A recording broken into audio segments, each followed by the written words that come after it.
Hello guys, welcome to all.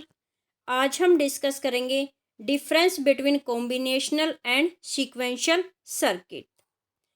सबसे पहले जो आपका कॉम्बिनेशनल सर्किट है उसके अंदर क्या होता है कि जो आपका कॉम्बिनेशनल सर्किट्स है वो डिपेंड्स करता है आपके प्रेजेंट इनपुट्स के ऊपर कि आपने एट प्रेजेंट कौन सा इनपुट्स दिया है। उसके बेसिस पे वो क्या करता है, आपको आउटपुट्स प्रोवाइड करता है। फिर है सीक्वेंशियल सर्किट। सीक्वेंशियल सर्किट क्या करता है, आपका डिपेंड्स करता है प्रेजेंट इनपुट्स के साथ साथ एज वेल एज आपके पास्ट में जो आउटपुट्स दिया है। यानी कॉम्बिनेशन सर्किट्स क्या करता है, आपके प्रेजेंट में जो इनपुट दिया है उसके ऊपर काम करता है। लेकिन सीक्वेंशियल सर्किट आपका क्या ये करता है, प्रेजेंट इनपुट के साथ साथ आपका जो पास्ट में जो आउटपुट्स है उसके ऊपर भी डिपेंड करता है। सेकंड क्या है, नो मेमोरी एलिमेंट्स। जो आपका कॉम्बिनेशन सर्किट्स है उसके अंदर तो क्या करते हैं, हमने कोई भी इनपुट्स देते हैं उसके बाद क्या होता है, आपका आउटपुट मिलता है। लेकिन सीक्वेंशियल सर्किट्स क्या करता है, जो आपका ये आउटपुट्स है यहाँ पे आपके एक मेमोरी एलिमेंट्स को यूज़ करता है। जो आपका ये आउटपुट आया है उसको क्या करता है, स्टोर करते हैं हम।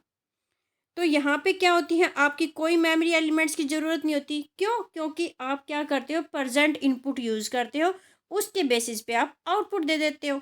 लेकिन सीक्वेंशियल सर्किट्स के अंदर क्या होता है, आप मेमोरी को यूज़ करते हो। किस पर्पज़ के लिए? ताकि जो आपके पास्ट में जो आउटपुट्स आया है उसको क्या करते हो, आप मेमोरी के अंदर स्टोर करते हो।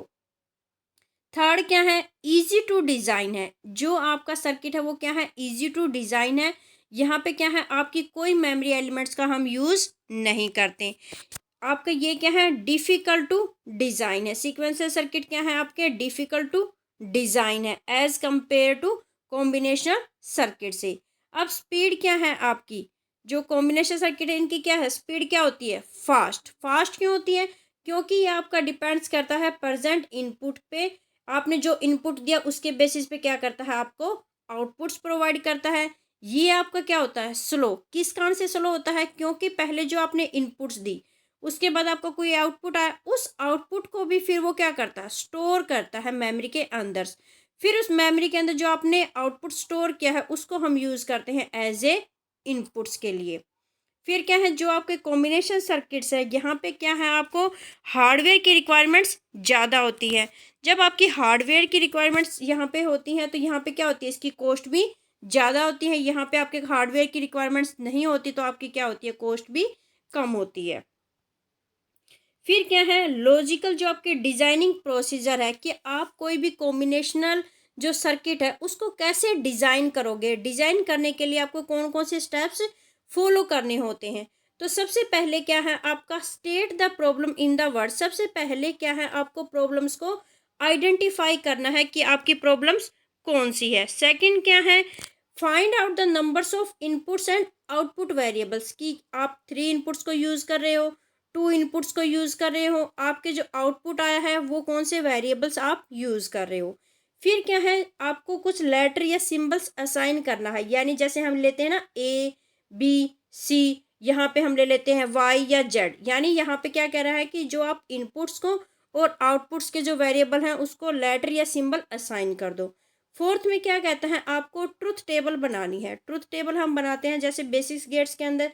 जैसे आपने अगर 2 इनपुट्स लिया तो कितनी आपकी एंट्री होंगी टेबल के अंदर, हम बनाते हैं 1 1 1 0 0 1 और आपका क्या रहता है 0 0। यानी 2 वेरिएबल्स को लेके हम कितने कॉम्बिनेशंस बनाते हैं, 4। तो उनके बेसिस पे हम क्या करें, एक ट्रूथ टेबल हमें बनानी है। फिर क्या है, आपको मेक ए बुलियन एक्सप्रेशन। जहाँ जहाँ हम हमारी जो आउटपुट के अंदर, जैसे हमने एंड गेट बनाया तो एंड गेट के अंदर क्या होती है, ये हमारी एंट्री, इसके अकॉर्डिंग कोई आउटपुट आता है। तो जो यहाँ पे भी आपके आउटपुट में 1 आता है तो उसके बेसिस पे हम क्या करते हैं, कुछ एक्सप्रेशन बनाते हैं कि भाई वाई की वैल्यू क्या है आपकी 1। तो इसके बेसिस पे हम देखते हैं ए और बी की क्या वैल्यू है। मैंने बताया था आपको ए और बी, क्यों? क्योंकि दोनों की वैल्यू क्या है, आपकी 1 है। अगर यहाँ एक सिंगल की भी, जैसे ए की वैल्यू क्या होती है 0 होती है, तो हम क्या कर लेते हैं, इसके ऊपर बार लगा लेते हैं। तो वो क्या है, आपका बुलियन एक्सप्रेशन। फिर क्या है, आपका जो है बुलियन एक्सप्रेशन है उसको सिंप्लीफाई करते हैं।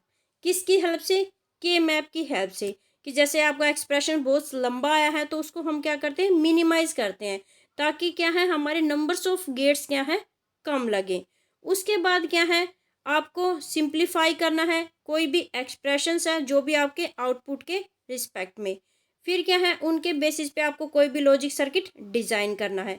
जैसे मैंने आपको बताया था कि ए प्लस बी है या कोई आपके मल्टीप्लाई में सी है, तो हम क्या करते हैं इनके बेसिस पे हम कोई भी गेट्स ड्रॉ करते हैं आपके ए के लिए बी को, फिर हम क्या करते हैं इसको ऐड करते हैं और साथ में क्या है इनकी मल्टीप्लाई। तो ये क्या है आप सिंप्लीफाई करते हो कोई भी गेट्स को, मतलब जो आपका एक्सप्रेशन आया उसके अकॉर्डिंग आप आपके बेसिस गेट्स को यूज़ करके आपको अपना एक्सप्रेशंस सोल्व करना है। Thank you.